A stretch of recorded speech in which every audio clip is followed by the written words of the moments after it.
Are you looking for the best finance apps to manage your money easily on your Android phone? This video is not financial advice, it's for educational purposes only. So here we go. I'm going to tell you this. Managing money can be hard, but with the right apps, it can be simple and it can be fun. Okay? Maybe you want to track your spending, maybe you want to save more money. So if you struggle with organizing your finances, these apps here are going to help you out. So here we go. Step one, you're going to start with an app that lets you budget, okay? That helps you budget. Apps like Mint or YNAB, they make it easy to see where your money goes. You can set goals, you can track your bills, even get alerts while you're getting close to your limit. So it's going to help you stay on top of your spending.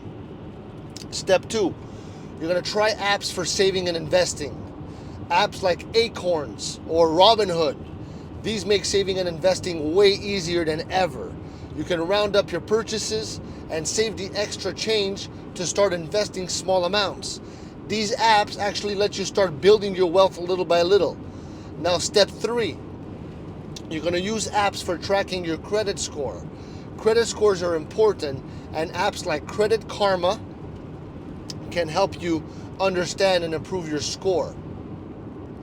Monitoring your score regularly is going to help you make better financial choices. And if you're feeling excited to control your money today, good. Start using these apps. Watch your finances improve. And don't forget to like, comment, and subscribe. I love you.